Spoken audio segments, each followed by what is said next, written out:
Paul Bryan is not your average motorbike racer. He feels his Christian faith gives him the edge. In this modern and thrilling and exciting atmosphere, there's certain things that faith brings in terms of calmness and confidence. But after 6 high-octane years, Paul has decided to hang up his leathers. At 50 years old, I do wonder how many times I can keep getting up from crashes. And I've made a decision that I need to stop racing. So is this the end of the road for the faith-fueled racing team?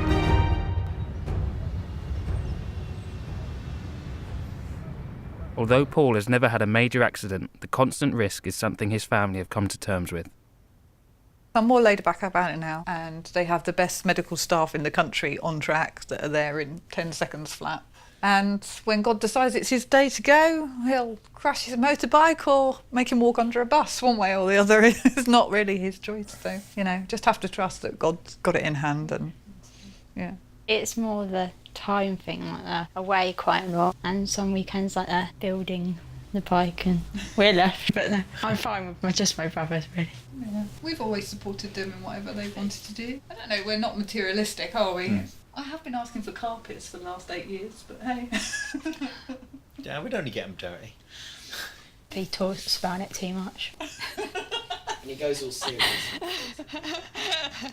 It's serious business. Yeah, but it's not Serious it's not the Paul we business. get at home. It's like his altered ego. We love you anyway. Yeah. Yeah. Good dad. The racing can become all-consuming, so Paul has a dedicated prayer group to keep him grounded. I'm really made up that it's you guys that are all here with me as well. And make sure I do what I say I'm going to do on time. With the first race weekend just around the corner, the group pray for Paul's safety. Jesus. Oh Lord, we really thank you for the opportunity we've got to spread your word in such a unique way, Lord. And we just pray at the beginning of this season, Paul's safety, Lord. First race of the season, I got this real excitement about coming racing, and I'm really positive for the things that are going to happen this season. Success is what people are looking for, so the better I can do this season, hopefully the better we can do in terms of sponsorship and money coming in. As the race gets underway, Paul reflects on what set him on this journey.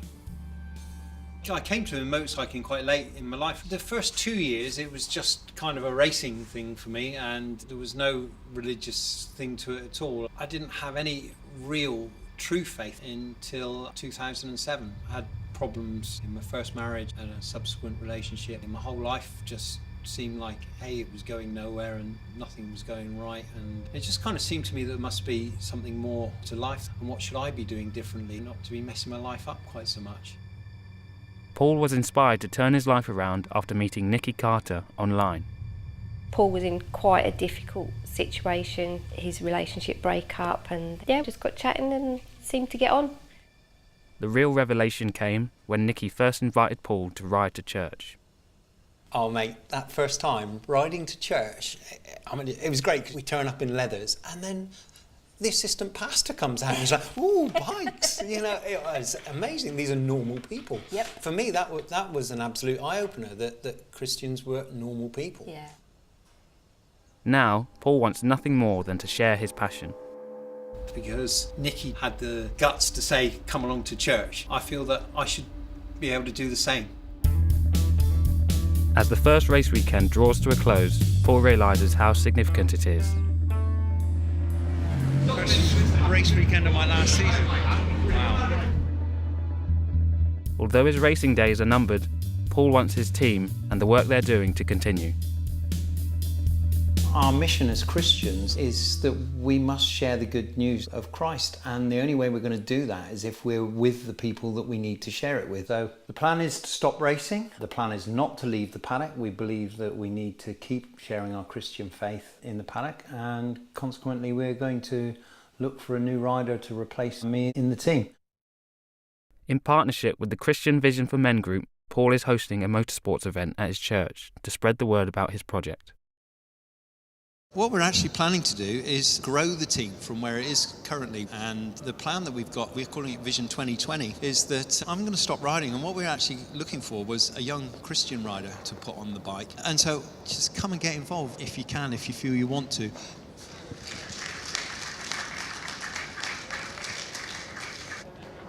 What a great event it's been. We've made some new contacts today as well, which is exactly what this kind of event's for. It's not an elaborate ruse just to keep racing. We've genuinely prayed into this, that God, if you want us to continue doing this, we feel it has to have your backing. And to me, I can say beyond all doubt that it feels like it's God's work to us. With the message out there, Paul comes to terms with the daunting task ahead.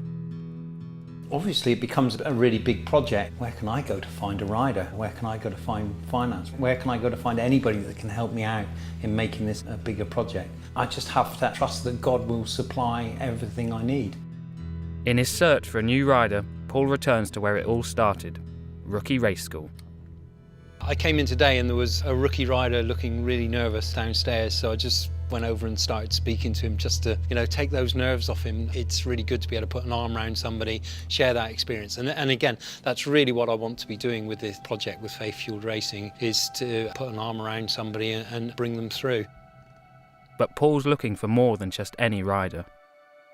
It's really important to me that it's a Christian, because we're a Christian team, and it's a case of keep looking and keep praying and keep the faith that we're going to find a Christian rider for the bike. With nothing left to do but pray, Paul looks to qualify for a top spot on the grid at his next race weekend. Excited from starting from the third row. Never been that far forward before on a start, so it should be amusing. He tends to bounce around for quite a while when he has a good race. Amazing, absolutely amazing. Yeah, started 20th, finished 9th. Come on! He loves it. You've only got to see the smile on his face to know how much he loves it. So when it all goes right, that smile will last him a good couple of months. I told him we stopped racing when he stopped smiling.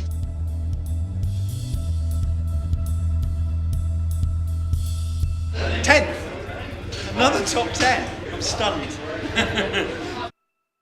Getting some of the best results of his career has stirred up some questions for Paul. Why am I feeling like this again? Why do I appear to have this bug? Clearly coming out again now this year, I've really got the taste for it. It's, hey, who knows? Stick with the plan for now.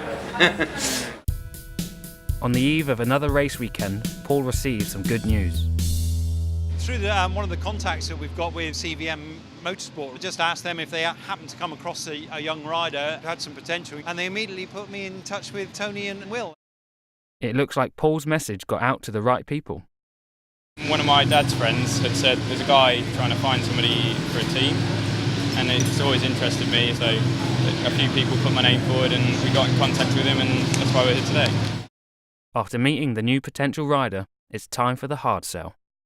From that you can generate the interest, which then generates the sponsorship, which can get people interested, and then that's how you move forward, But also the other thing for us is obviously that we want the Christian message and the Christian outreach point of it as well. I'm getting really good engagement with people now, and so it's gaining traction, and that's a really good thing. Yeah.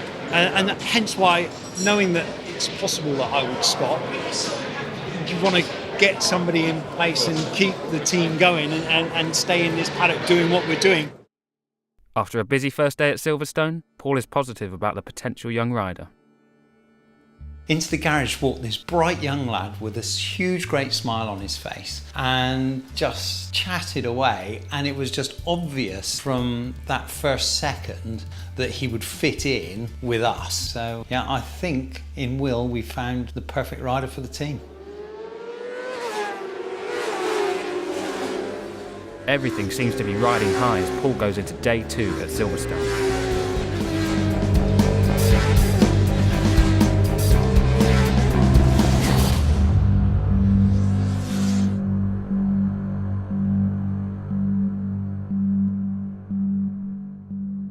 About 100 miles an hour, and as soon as I touched the brake, the bike went down. And then as I slid to a halt, I could see the back of the bike dug in and it backflipped. I've hurt my foot, but yeah, that's it, really, for the bike. With the bike out of action, this crash marks the final straw for Paul and his racing. There's only so many years you can keep crashing and keep bouncing and walking away. And the other thing for me is, every time I crash the bike, I know it's going to cost us more money. And it's like, how can I keep justifying the more money if I keep crashing the bike, you know? Yeah, I think these last 2 crashes, the passion's waned slightly. Really He doesn't thinking seem about to it. be enjoying it as Well, much. I was though. I'm really not enjoying the not going well bits. You know, so that was definitely done for me as far as I'm concerned. I don't want to keep putting Lindsay through the crashes. You know, I just want to step back from it. By taking a back seat, Paul can look to the future of his faith-fueled racing team. You know, I genuinely think I've got to a point now where I think I can give more back if I'm not riding now. If I can give something to somebody younger and give back to them and still be able to be in the paddock with my faith and sharing that, I think that's right for me at this time.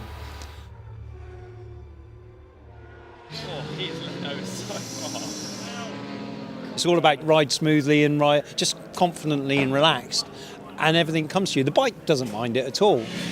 You can see the people that are tense. Yeah. They're like, oh, ah. With a new Christian rider that fits the bill, Paul is optimistic about a bright future for the faith-fueled racing team.